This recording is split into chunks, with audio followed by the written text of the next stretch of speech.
Here we have verse 47 of the 5th chapter of the Gospel of John, the last verse of this 5th chapter, and of course about the last half of the chapter, have been a protracted conversation between Jesus and the religious leaders. We don't know if this is a single conversation or the distillation of a number of them.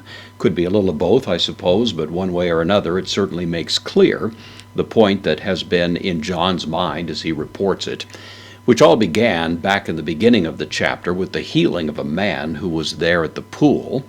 And of course the man had for 38 years been an invalid. And Jesus heals him, performing a miracle, which of course by anybody's estimates could only take place by virtue of some kind of divine intervention. And the rational observer of this would have of course drawn that conclusion, that this must be some evidence that this Jesus of Nazareth, is actually acting in league with the God of heaven, and that's the reason that he can perform these signs. One would think that that'd be the normal conclusion, but of course the religious leaders are so hard in their hostility to Jesus that they're simply not willing to accept what is perfectly evident before their eyes. And Jesus, of course, has been quite emphatic at the point that the reason they don't accept these signs from heaven, the attestation of God himself, is because they don't have the truth of God in them. They don't have the Word of God in them. And ironically, Jesus can say that even though these people have made quite a career out of studying with meticulous concern the details of the writings of Moses. Jesus says, Moses spoke of me, and though you're students of Moses, you don't see it. You don't see what is perfectly evident here right before your eyes. And of course now we reach this rather dramatic conclusion in which Jesus draws to a close the entire really indictment that he's been presenting to them. It begins here in verse 47a. The word for if can either take the indicative, this word, or ian takes the subjunctive, both of them translated by the word if. Here, the word if is used, and usually it carries with it the sense of something that is assumed to be true, if it is in fact the case that. That's the idea.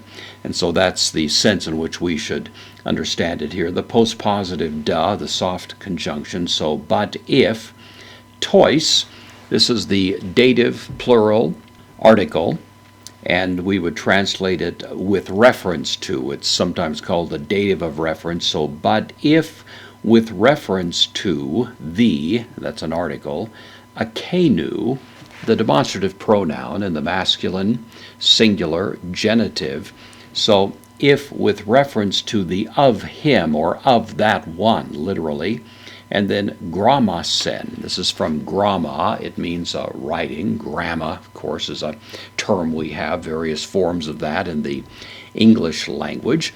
And so if with reference to the of that one writings, this is the dative plural of that word gramma, ou pistueta, second person plural, present active indicative, you do not believe. So if with reference to the of that one, namely Moses, the writings of that one, you do not believe, or to put it more simply, if you don't believe the writings of Moses, then pos, adverb, usually introduces a question, how.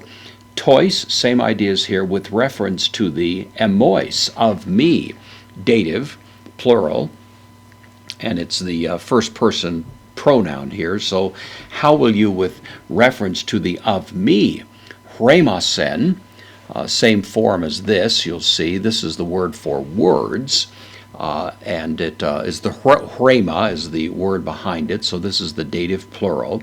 How with reference to the of me words, pistuseta, the sigma there makes this the future, so it's the second person plural future active indicative.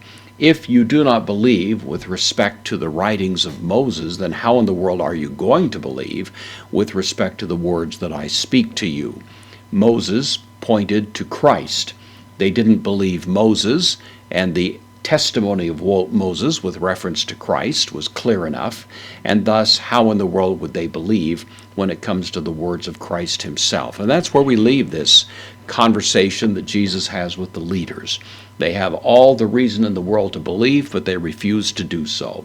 It's not an intellectual deficiency, but it's a deficiency of the heart. It's a willful blindness that causes them to repudiate his truth, repudiate his identity, even though the reasonable thing to do would have been to accept it on the spot.